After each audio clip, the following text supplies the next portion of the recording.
नमस्कार, मैं हूं जैनिश मसीह और आपका स्वागत है पब्लिक एशिया न्यूज में। अब वक्त है देश की बड़ी खबरों से आपको रूबरू कराने का। पहली खबर आ रही है बुलंदशहर से, जहां सीएम योगी ने शिकारपुर में जनसभा को किया संबोधित और विपक्ष पर जमकर साधा निशाना। सीएम ने भाजपा प्रत्याशी डॉक्टर भोला सिंह के पक्ष में जनता से वोट करने की अपील की। जनसभा को संबोधित करते वक्त सीएम ने विपक्ष पर जमकर किए तीखे प्रहार। सीएम ने कहा कि सपा, बसपा, कांग्रेस तीनों दंगाई पार्टी हैं। सीएम ने कहा सिर्फ कमल के फूल को वोट देना, अन्य किसी को वोट मत देना। सीएम ने कहा उत्तर प्रदेश को उत्तम प्रदेश बनाने का सरकार कार्य कर रही है। मंच से सीएम ने कहा अब की बार फिर से मोदी सरकार, अब की बार 400 पार। देखिए हमारे संवाददाता प्रदीप पंडित की रिपोर्ट। पौराणिक परंपरा से जुड़े हुए इस पावन धरा को,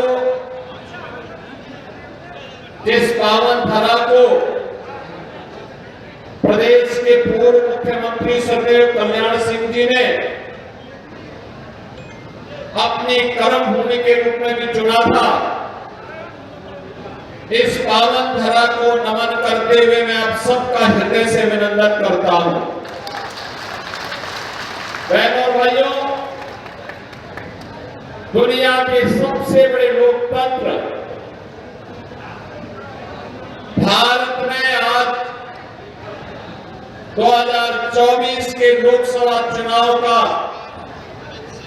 प्रथम चरण का मतदान हो रहा है। 21 राज्यों की 102 विधानसभा, 102 लोकसभा सीटों पर हो रहे ये चुनाव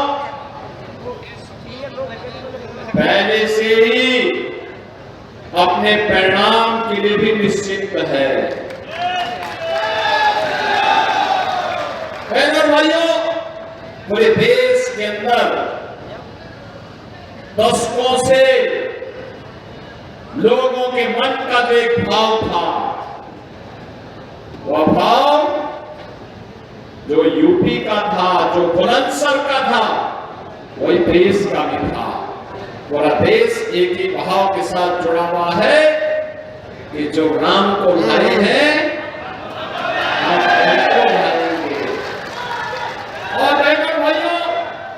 इस भाव के साथ जुड़ा हुआ पूरा भारत एक बार फिर से मोदी सरकार बनाने के लिए संकल्पित है। क्या संकल्प है? फिर एक बार, फिर एक बार, फिर एक बार और अब की बार, अब की बार। बहनों और भाइयों, जो ये माहौल पूरे देश के अंदर है, आज द्वितीय चरण के मतदान के लिए आप सबका आह्वान करने के लिए हम लोग बुलंदशहर में आए हैं। जैसे बुलंदशहर में आप सब निश्चित हैं कि कमल खिलेगा, डॉक्टर भोला सिंह फिर से सांसद बनेंगे, ऐसे पूरे देश के अंदर एक निश्चिंतता है कि देश में कमल खिलेगा, मोदी जी फिर से प्रधानमंत्री बनेंगे। इस भाव का आह्वान करने के लिए, अपने कर्तव्यों का निर्वहन करने के लिए मैं आपके पास आया हूं। ये हमारा दायित्व भी है। मोदी जी ने देश को एक नई पहचान दी है, देश को दुनिया के अंदर सम्मान दिलाया है, भारत की सुरक्षा को पुख्ता किया है, आतंकवाद की समस्या का समाधान किया है, नक्सलवाद को पूरी तरह समाप्त कर दिया गया है। और बहनों और भाइयों, यही नहीं, देश के अंदर इन समस्याओं की जो जड़ थी, जिस कश्मीर के लिए भारतीय जनता पार्टी और भारतीय जनसंघ के समय से आंदोलन होता था और भाजपा का और जनसंघ का कार्यकर्ता आंदोलन करके नारा देता था, जहां हुए बलिदान मुखर्जी, वह कश्मीर हमारा है।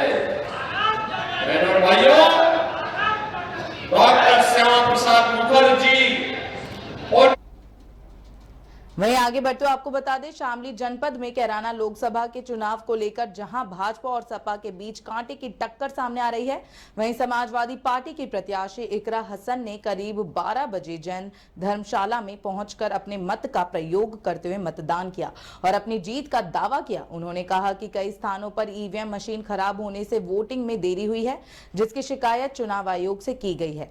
देखिए हमारे संवाददाता दीपक शर्मा की रिपोर्ट। का वही हमारा मेन मुद्दा है। क्षेत्र का विकास, रोजगार, महंगाई इतनी बढ़ गई है, युवाओं का रोजगार और किसानों का पेमेंट, ये सब हमारे मुद्दे हैं। कई बूथों पर जो है शिकायत आ रही है कि ईवीएम मशीन आपने ट्वीट भी किया है, क्या मामला है? जी, कई बूथों पर सुबह से शिकायत आ रही है कि मशीन काम नहीं कर रही है। 2-3 घंटे से कई मशीन ऐसी है जिनके खिलाफ हमने शिकायत करी है और चुनाव आयोग से और प्रशासन से हमारी यही उम्मीद है कि वो इसका संज्ञान ले और निस्तारण कराएं और हमें एक्स्ट्रा टाइम भी दे उन बूथों पर जहाँ पर वोटिंग रुकी रही 2-3 घंटे। मतदान कम हो रहा है, इसके लिए क्या मामला है? तो आज मौसम भी बड़ी इसमें फैक्टर है। मौसम गर्म बहुत है आज और जो गेहूं की कटाई है उसकी वजह से लोग खेतों में बहुत है, तो वो भी एक बड़ा कारण है और उम्मीद है कि 1-2 बजे के बाद मतदान में बढ़ोतरी होगी। इलेक्शन कमीशन में शिकायत की है आपने? जी बिल्कुल की है हमने। जिन बूथों पर मशीन सुबह से नहीं चल रही है वहाँ पर शिकायत करी है और कई जगहों पर महिलाओं के बुरखे उठा कर उन्हें परेशान किया जा रहा है, जहाँ से वो दिक्कत में आ रही हैं और इससे एक गलत मैसेज जा रहा है। और कई पर मतदान के बाहर लाइन लगवा रखी है, जिससे लोगों के मन में ये भावना उत्पन्न हो रही है कि शायद मतदान नहीं करने दे रहे, तो उस वजह से काफ़ी लोग परेशान हैं। तो ये सारी जो प्रशासनिक दिक्कतें हैं इनके निस्तारण के लिए हमने आवाज़ उठाई है और हमें उम्मीद है चुनाव आयोग इन्हें सॉल्व करेगा। बहिष्कार किया गया है, क्या प्रॉब्लम है? देखिए, रसूलपुर में पिछली बार 95% पोल भाजपा के पक्ष में हुआ था और वहाँ पर जो नाराज़गी है वो हमारे हाल के जो वर्तमान माननीय सांसद जी हैं उनके खिलाफ है, जहाँ तक मेरी जानकारी में आया है, और उनके खिलाफ ही वहाँ पर बहिष्कार हुआ है। Thank you. अगली खबर आ रही है राजगढ़ से। बता दें, राजगढ़ जिले जीरापुर में 3 तलाक का सनसनीखेज मामला सामने आया है। दहेज में स्कॉर्पियो की डिमांड न पूरी होने पर शौहर ने अपनी पत्नी को 3 तलाक दे दिया। पीड़ित महिला ने पुलिस से शिकायत कर आरोपियों पर कड़ी कार्यवाही की मांग की है। फिलहाल पुलिस ने 3 लोगों के खिलाफ दहेज उत्पीड़न समेत अन्य गंभीर धाराओं में एफआईआर दर्ज कर ली है। मामला जीरापुर थाना क्षेत्र का है। आवास कॉलोनी जीरापुर की रहने वाली महिला शाहिनी बी ने पुलिस शिकायत के दौरान बताया कि उसकी शादी करीब 2 महीने पहले मुस्लिम रीति रिवाज से इंदौर में हुई थी। आरोप है कि शादी के बाद से पति समेत सास ससुर ने दहेज में स्कॉर्पियो की डिमांड की। ना मिलने पर शारीरिक और मानसिक रूप से प्रताड़ित कर घर से निकाल दिया। पुलिस ने महिला की शिकायत के आधार पर मामला दर्ज कर विवेचना शुरू कर दी है। देखिए हमारे संवाददाता रामबाबू चौहान की रिपोर्ट। ये जीरापुर का ही मामला है। जीरापुर की लड़की है शाहीन, और शाहीन पत्नी राशिद जो इंदौर के रहने वाले हैं। इनकी शादी जनवरी में हुई थी और पिताजी ने जो भी सामर्थ्य के अनुसार उनको दान दहेज दे करके इंदौर शादी करी थी।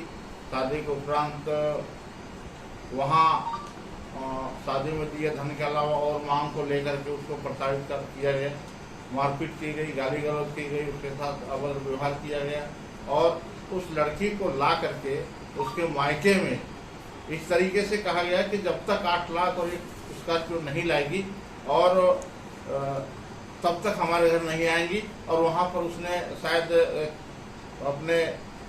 अपने नियम को हम मानते हुए कि 3 तलाक बोलते हैं, इसी तरीके से तलाक कहकर और अपने वापस चला गया। तो लड़की मेरे पास आई थी अपनी रिपोर्ट करने के लिए। मैंने लड़की की तरफ से एफआईआर दर्ज करी है तलाक के संबंध में भी और दहेज का मामला प्रकरण पंजीबद्ध होकर आप मामला विवेचना में है।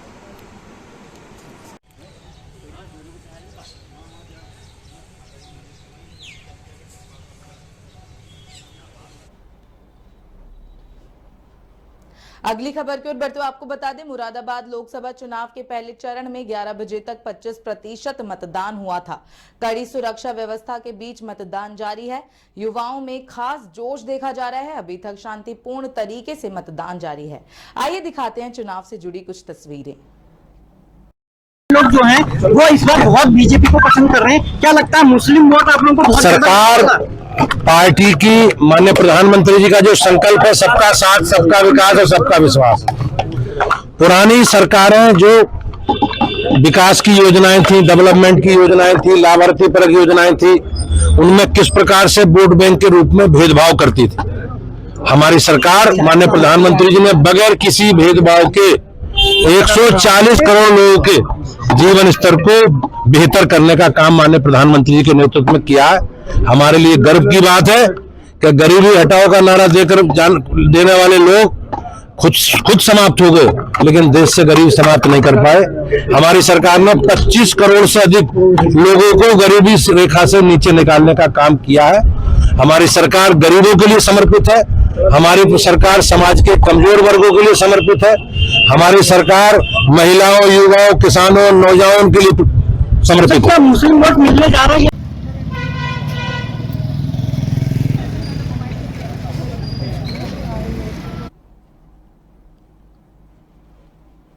अगली खबर की ओर बढ़ते हुए आपको बता दें, गंगा नगरी ब्रजघाट स्थित गंगा में धड़ल्ले से मूर्ति विसर्जन किया जा रहा है, मगर स्थानीय प्रशासन मूर्ति विसर्जन रोकने में नाकाम साबित हो रहा है, जिसके फलस्वरूप एनजीटी के आदेश की खुलेआम धज्जियां उड़ाई जा रही हैं।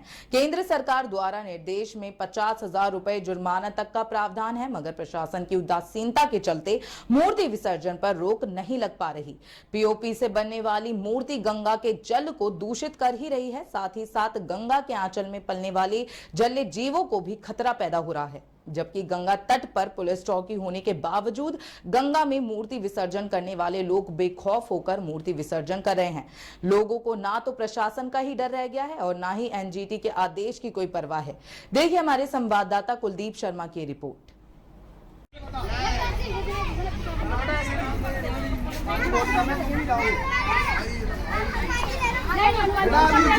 रोड में जाएंगे, पानी बहुत कम है यहाँ पे, ऊपर ही रह जाएगी मूर्ति।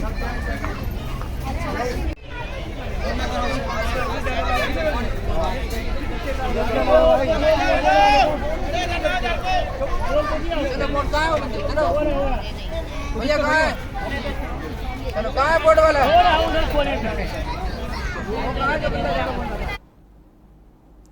ऐसी ही तमाम खबरों के लिए देखते रहें पब्लिकेशन न्यूज। धन्यवाद।